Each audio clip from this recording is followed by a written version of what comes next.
Hi, everybody. I'm taking a spare minute to record this at the end of the year. And I want to thank everybody who has supported us this year. It's been a really good year to help. And the help is very much needed and very much appreciated. We just got the biggest Amex bill we've ever seen in our lives. But that's okay. And I want those who are supporting us, I'd like you to know what you're getting for your money and what we're working on. Not everything we're working on is obvious from the daily emails, so I wanted to just bring you up to date. So I was on a really good interview with a guy from Canada. I can't remember his name. It's all becoming a blur. The good news is we're getting on a lot of podcasts with this book. And what is the book I'm talking about? It is this book. And it is catching fire slowly but surely. And this is a good thing. Uh, every time I'm on a podcast, and God knows it's hard to get on these things, I'm always invited back enthusiastically. But getting through, not so easy. So this book is opening some new doors for us, which means our network is getting bigger. Um, the guy from Canada asked me, "Well, how many books have you written?" And I didn't even have a clue. And I wasn't joking around or anything. So just on COVID since August of 2022, we've done this one. We've done this one. We've done this one. We've done this one. And then, of course, the one that we really need everybody to get behind right now, this one. And not all of them were as hard to write, but in general, it's about as hard to put a book together from start to finish and get it behind in the covers of a book as it is to do 100 emails, or 100 emails plus videos.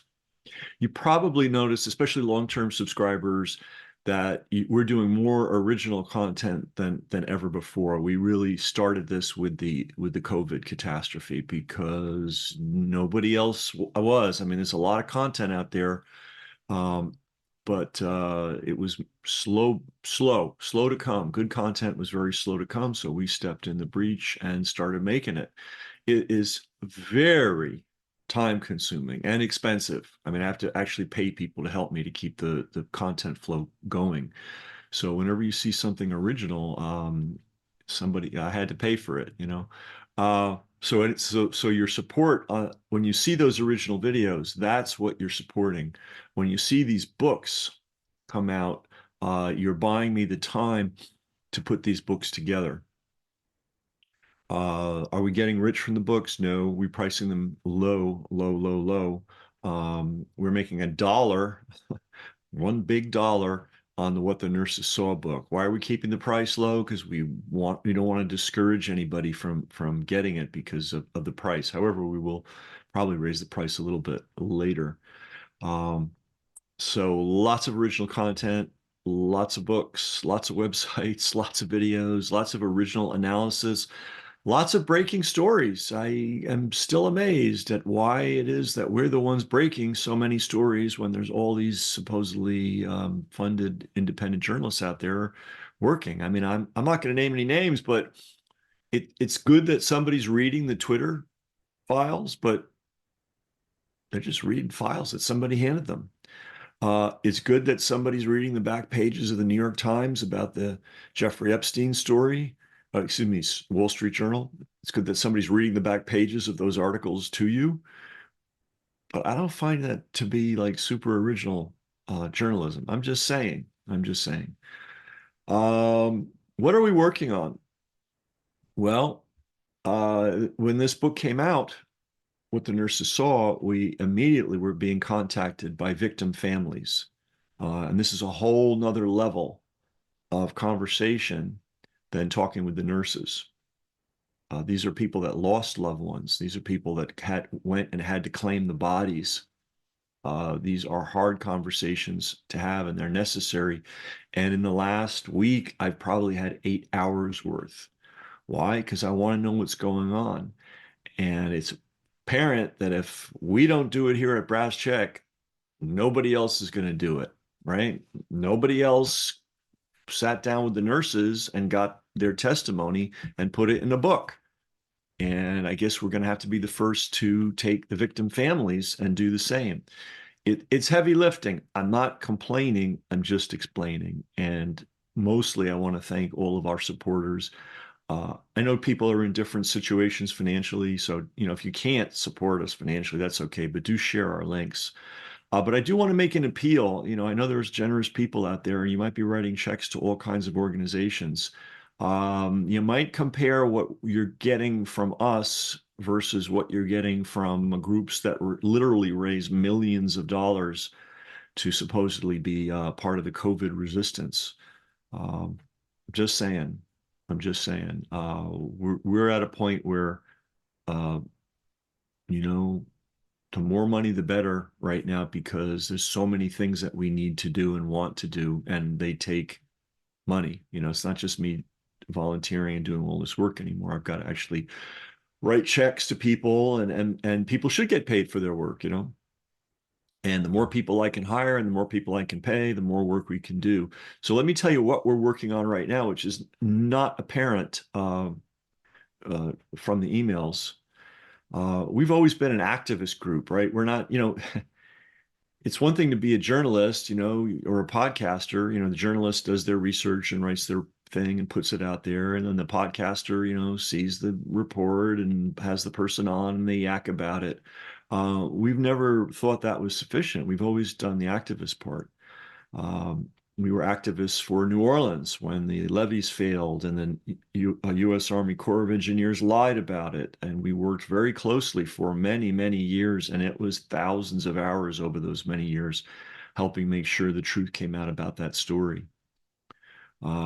When Robert Kennedy Jr. wrote his book about Fauci, which had a lot of my content in it, duly footnoted, but a lot of my content. We spared no expense, personal expense, to make sure that book was a successful selling book, as many of our longtime subscribers know. We were compensated nothing for that, literally nothing, not even a Christmas card. Um, the way of the world, right? So what we're working on now is there are some groups forming, or there's really one group that's kind of organized in the state of Minnesota that is working to support the victim families who had family members murdered during the COVID protocol. See, to me, it's not enough just to report what happened. There are victims. So what do? File your report and go home. So a lot of the behind the scenes stuff that you're not seeing right now is I'm working with this group in Minnesota, helping them organize. They're not professional communicators. They're not professional organization builders. They're not professional political or communication strategists. They're just people doing the best they can. And the focus that I have recommended that they take, and that I am working on around the clock, literally, is to develop. We've already done one video on it, which is to develop systems and resources so that people go in if they have to go to a hospital, or if a loved one has to go to a hospital, or if they have to deal with this monstrous medical system, that they go in forearmed and educated, and that if they find themselves in over their heads, they can actually call somebody who they can hire, just like you have to hire a lawyer, you have to hire an accountant. This is not a social service agency, but I'm finding that there are actually services out there, and I'm vetting them, and it takes a lot of time. Uh, so that if you have a loved one in a hospital and it is going badly, you can call a professional who knows how to deal with it. Now, that doesn't mean they're going to necessarily save the day, but at least you can get somebody on your side. Um, so this is really important. Um, and the other important thing is to expose what is going on in the hospitals, what went on in the hospitals and continues to go on in the hospitals. And we at Brasscheck are uniquely alone in that task. We're showing it as a systematic problem because it is a systematic problem. There have been some one-offs where people are talking about their individual experience as a nurse, or their individual experience as the family member of a victim. And this material is very important, uh, but somebody has got to show that there is a system in place and there has got to be some movement against that system. And that begins with a lot of research and then creating the educational stuff that we're creating and then creating alliances with activist groups and slowly, slowly, slowly, slowly, and it is slow work, not complaining, just explaining. We are getting some traction there. We're on it every day, on it every day. So the emails that you see, that the news emails are just the tip of the iceberg. Uh, they help us keep informed. We're researching, and then we put our research into the video, and we send it out to you so that you can be informed. But we're not just being informed; we're being informed to figure out what can be done. And I think we are doing things, and we are going to do things, and you're going to hear about them on Brasscheck coming in 2024. So, long way of saying to everybody that's supporting us, this is what you're supporting. It's a good thing to support. And if you're not supporting us and are able to, I want to, suggest that you support us. And I want to also, money's not infinite. You got to make decisions. Where's your charitable money going to? And what are those people doing with it? People are getting, no one gets a salary here. I pay people by the job. It's like, do this, I'll pay you this, so nobody's sitting around collecting a salary. And there's certainly no six-figure salaries around here, as some of these large resistance groups are paying their executives. So every penny that we get probably $1 or $10 worth of value add. And I'm not exaggerating, because I know what these other groups are doing. I know how much money they're taking in. I see what they're producing. And I think you give us a penny and you're going to get $1 worth of value. I mean, these are just the books. These are just the books, it doesn't count all the emails and all the videos and all that and all the back scene stuff. The other thing I want to just say, and I've mentioned this before, in the olden days, in the 1990s, when I started this, you could go on the internet and find all kinds of amazing stuff, and then you could publish it and get all kinds of traction. This was even before social media, and even in the early days of YouTube. I go back and look at my YouTube stats from the 2000s. I could get a 10,000 view email in my sleep. 20,000 was common. 100,000 was no big deal. And we had multiple million plus videos. That ain't happening anymore. We are censored beyond belief. But so the way it works is we have to work 10 times as hard, literally, to find the information because Google buries it. In the old days, I could find stuff really fast.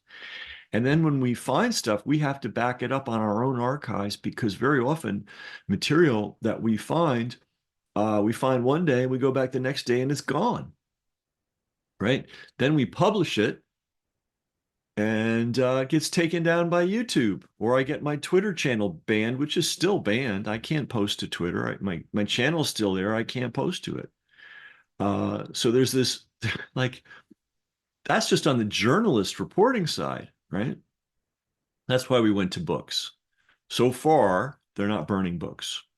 Amazon is slow boating your positive reviews. I've had so many people write me and show me the reviews they sent to Amazon. Perfectly good, reasonable reviews with 5 stars, and Amazon ain't running them. Whatever you see on our page is a fraction of the positive response we're getting from the books, from this book. Just a fraction. By the way, have you bought it?